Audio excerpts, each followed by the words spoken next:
Yesu ashimwe bana b'Imana. Ngiye kwishima kugaruka hano hantu, ngarukanye inkuru nziza, ngarukanye inkuru y'ihumure, ariryo jambo ry'Imana. Yego, Imana ishimwe ko ari njye yemereye ko ari njye wabwira ubutumwa. Ku batanzi nitwa Mbabazi, njye wagira amahirwe yo kubabwiriza ijambo ry'Imana kuri uyu wa gatatu. Rero iri jambo kamabwiza ukuri, nyine nkibona teme nabonaga teme nziza yoroshye kuvuga, ariko namaze kubona ko ikomeye mu gihe ari njye bayihaye ngo ari njye ubwiriza ijambo ry'Imana.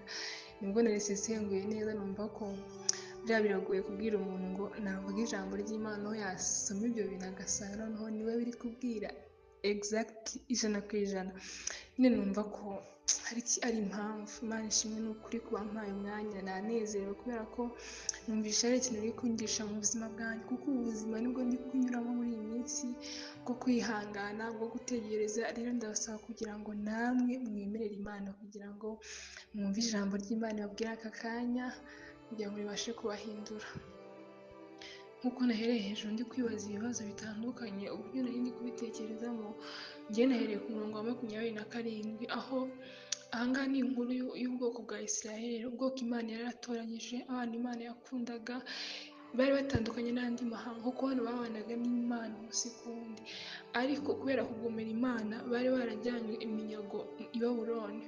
Kubera kugomera Imana kenshi, kubera gukora ibyaha byangwa n'amaso y'Imana, Imana yaremeye ko ibyo byose bibaho kugira ngo babashe kubigisha isomo, cyangwa se bibashe kubabera akabarore kugira ngo batazongera kubigwamo. Rero hano barababaye cyane, bari mu bihugu by'abanyamahanga, bari mu bihugu bigoye cyane, bari mu buretwa. Hano noneho bariheba cyane, noneho Uwiteka akababwira ngo ni iki gituma wiganyira ukavuga uti Uwiteka ntareba inzira zanjye, kandi ibyanjye Imana irabyirengagiza. Hari igihe kimwe ngo bagezeho bariheba, batangira kuvuga ati noneho amasengesho turi gusenga Imana ntiri kuyumva, ibyo turi kuvuga byose Imana iri kubyirengagiza. Imana yaduteye umugongo, Imana yatwimye amatwi, ntabwo ikiri kutwumva, yaraturetse burundu, yaradutereranye. Ariko Imana hano irababwira ati ni iki gituma uvuga gutyo Isiraheli we, ni iki gituma uri gutaka gutyo? Ntabwo uzi Imana yagukuye mu gihugu cya Egiputa, ntabwo uzi Imana yakwambukije inyanja itukura, ntabwo uzi Imana yaguhaye Imana, ntabwo uzi Imana yaguhaye amazi avuye mu rutare. Mbese Imana iri kubibutsa ibyo yabakoreye ku murongo wa 28, ikababwira ngo mbese ntimwari mwabimenye, cyangwa se niba mutarabimenya nta nubwo mwigeze kubyumva, ntimwigeze kumva ko ndi Imana ihoraho, Imana yahozeho, Imana iriho, Imana izahoraho iteka ryose. Yashakaga kubabwira ati njyewe Imana muri kuvuga ngo ndambirwa cyangwa se sinkibumva, ntabwo muzi ko ndi Imana ibera hose icyarimwe, ntabwo muzi ko ntajya nsinzira, ntabwo muzi ko ntajya ndangara, ntabwo muzi ko ndi Imana ihoraho, ntabwo muzi ko ndi Uwiteka umuremyi w'impera z'isi zose. Imana iravuga ngo njyewe ndi Imana itagiruha, ndi Imana itagirambirwa kubumva. Ntabwo njya mvuga ati kubera ko abantu bavuze cyane reka noneho aba bantu mbima amatwi, reka mfunge amatwi. No, Imana iravuga ngo ntabwo igirambirwa kumva amasengesho y'abera. Haleluya. Imana yari kubahumuriza ikababwira ngo ntabwo mubizi ko ndi Imana yakoze biriya, ntabwo muzi ko ndi Imana itagiruha, ntabwo muzi ko ndi Imana itagirambirwa kubumva. Bishatse kuvuga ko yari kubabwira ati amasengesho muri gusenga nshuti zanjye ndabumva pe, ndabumva ibyo muri kunyuramo, ndabyumva ibyo muri gukoramo, ariko mbaye mbaretseho gatoya kugira ngo nzaze bakorera ibirutsi ibyo ngibyo. Haleluya. Noneho ikababwira ati ku murongo wa 29, ikababwira ngo nisubiza ya Mana yanyu, nisubiza umunyantege nk'imbaraga. Haleluya.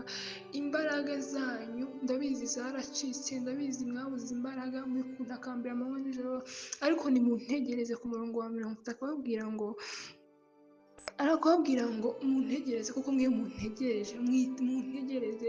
Ariko babwira ko ibintu byose bishoboka. Akababwira ngo abasore abasore barananirwa bagacogora, abagabo b'intwari nabo baradohoka. Ndi gusoma muri biri jambo ry'Imana mutagira ngo nagiye kure, aravuga ngo abantu bose twibwira ko bakomeye, abantu bose twibwira ko bananiwe, abantu twibwira bose ko barenze, abantu bose twibwira ko bafite ibirenze, bafite amafaranga, bafite imitungo, babayeho neza, bambara neza, bari famous muri make, abo bose baracogora bakananirwa inshuti zanjye bakabivamo. Ariko exception yashyizeho icyitonderwa, arababwira ngo ariko hari abantu batajya bacogora muri iyi si, hari abantu batajya babivamo burundu. No, arababwira ngo abategereza Uwiteka. Haleluya, haleluya. Ijambo ryanejeje cyane.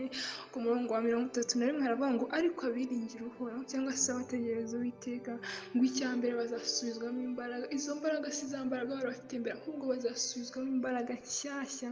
Icya kabiri ngo baziruka be kunanirwa, baziruka be kunanirwa, mbese ni ukuvuga ngo bazagenda kubera ko bazaba bari kugendana n'Imana, ntibazananirwa, ntibazaruha, bazagenda, bazaririmba be kunanirwa, bazasenga be kunanirwa, bazacuranga be kunanirwa, bazakora ibikomeye byose be kunanirwa, kuko bazaba bari kumwe n'Imana.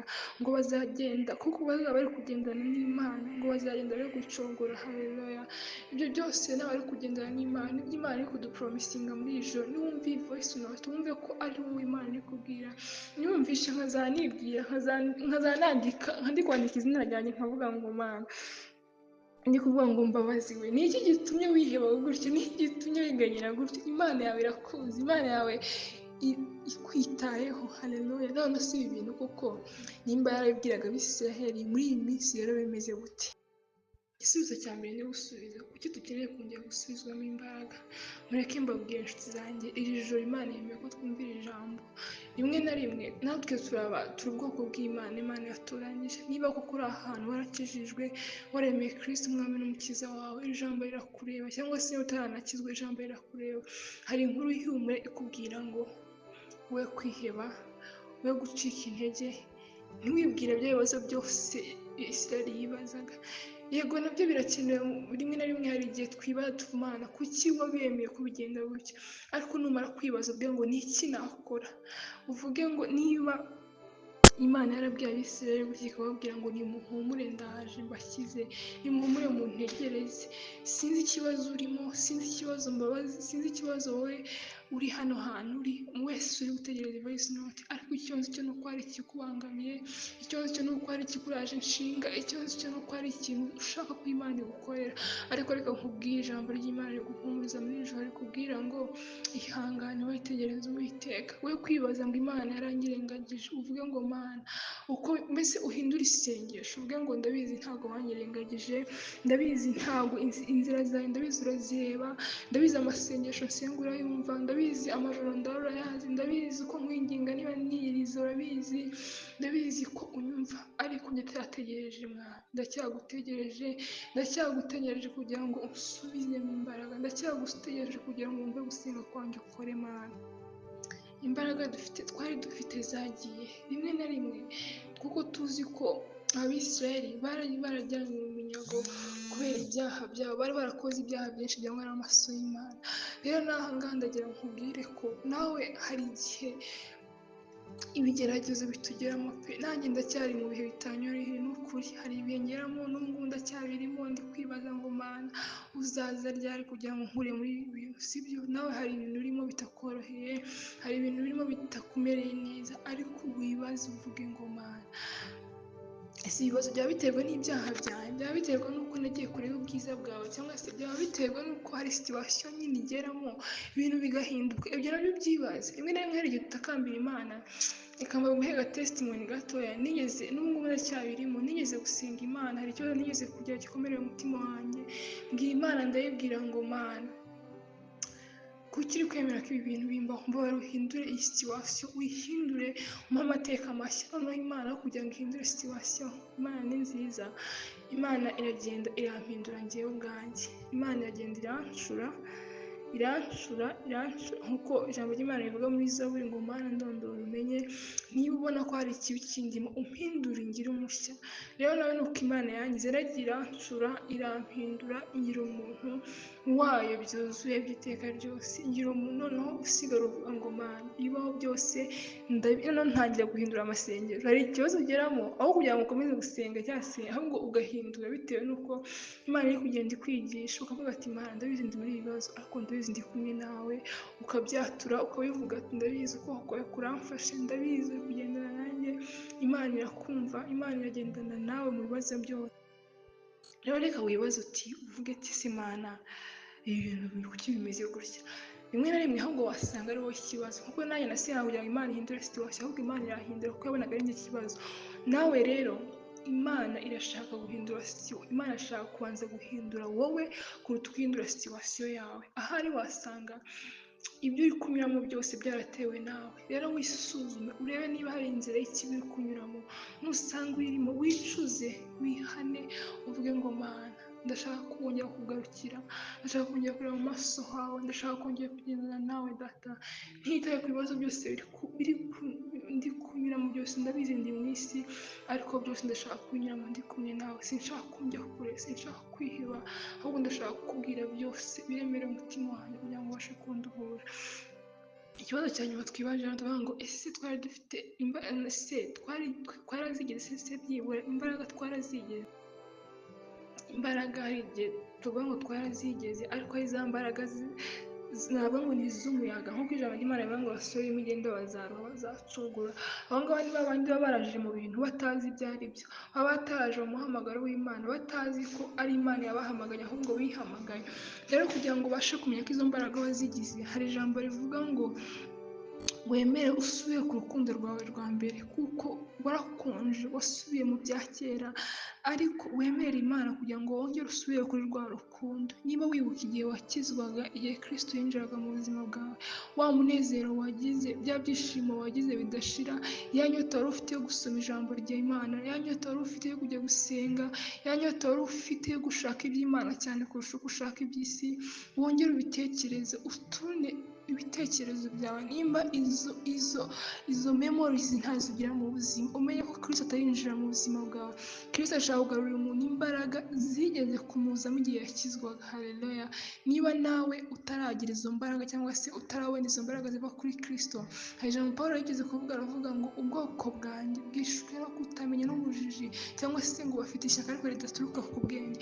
Sometimes igihe tuvuga ngo turasenga cyangwa se turaririmba cyangwa se turasirimba, ariko twareba iryo shyaka dufitiye umurimo w'Imana, nta bwenge burimo, n'ubuswa gusa, turi kubikorera gusa kugira ngo twishime, turi kubikorera gusa ngo tunezeze abantu, ariko twareba ku isi y'Imana, ukuri Imana ntibinezererwa habe na gato.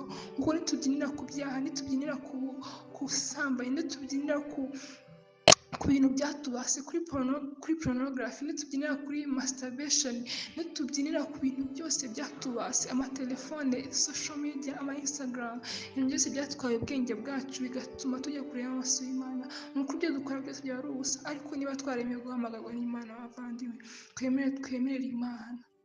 Imana yadusabye cyangwa se yatubwiye ko izadusubiza imbaraga. Imana idusubiza imbaraga byagenze. Ese ngo ni uruhe ruhare rwacu mu kongera kugarurirwa cyangwa se guhabwa imbaraga?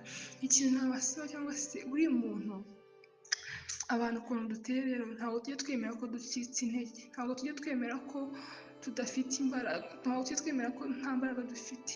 Tuhora twumva turi strong, tuhora twumva turenze, noneho twagura nk'akantu gashyashya ukumva isi yose wayikandagiye, noneho utajya gusenga rimwe cyangwa se utasoma ijambo ry'Imana, ukuntu twidefanda birasekeje. Ukavuga ngo Mana urabizi ko bimeze gutya na gutya, urabizi ko naniwe, urabizi ko gusoma ijambo ry'Imana byananiye. Ntabwo umwana w'Imana cyangwa se umuntu wakijijwe by'ukuri, ntabwo ijambo ry'Imana kurisoma byamunaniye, ahubwo wowe wisuzume ku giti cyawe uvuge ngo Imana, impamvu ijambo ry'Imana ni uko ntarikunda, ni uko ntakunda Imana, ni uko ntabwo tuba twumva dushaka kwibwiza ukuri mu mutima wacu, kuri tuba tukunze. Uvuge ngo Mana byarananiye, n'ukuri byarananiye, singukunda nk'ukunda mu magambo ariko mu bikorwa byaranze. Wongere uvuge ngo Mana, uvuge ko Imana ntabwo igiha umuntu intege atazikeneye, ntabwo ntabwo ijya ikiza umuntu adashaka gukira, ntabwo iyo umuntu agakiza atagashaka, no, ntabwo Imana ijya ifata ku ngufu, ahubwo Imana irashaka uruhare rwawe, irashaka akababaro kawe, irashaka agahinda kawe, irashaka kwitakira, ntabwo ishaka kwiganyira gusa ngo Mana kuki ubyemera, no, irashaka ko uza ukayibwira ngo Mana, ntabwo iza mu mutima uri furu, no, ntabwo iza mu mutima wuzuye, Imana iza mu mutima uri empty, Imana iza mu mutima ucitse intege, Imana iza mu mutima wongeye kwicisha bugufi. Ijambo ry'Imana ryarambwiye ngo iyo mwarushye n'abaremerewe nimuze munsange ndabaruhura. Bishatse kuvuga ko irindi jambo rikambwira muri Matayo ngo hahirwa abafite inzara n'inyota byo gukiranuka.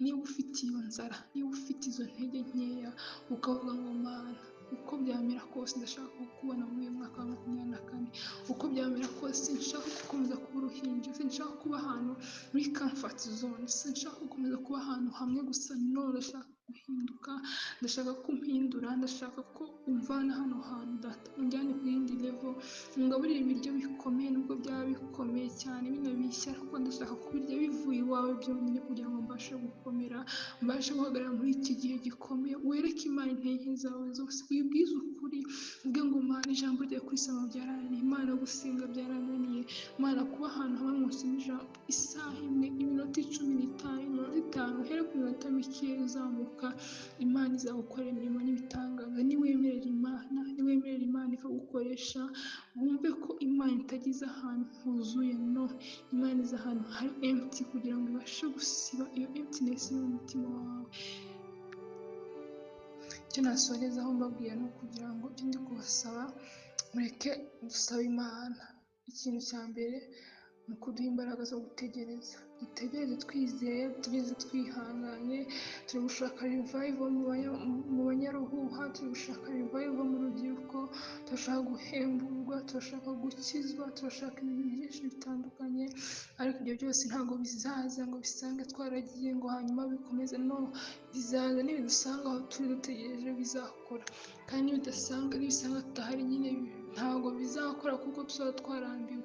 Mureke turambirwe, mureke dutegereze, abari bararambiwe ni ukuri, abantu barimo hano ni ukuri mwihangane, umuntu wese uzi ko yatangije agatanu cyangwa se umuntu uzi ko ari muri iyo groupe yemere yihangane asenge Imana, kuko Imana yadupromisinze ko izadusubizamo imbaraga nitwihangane, izadusubizamo imbaraga nitwemera kwihangana. Haleluya.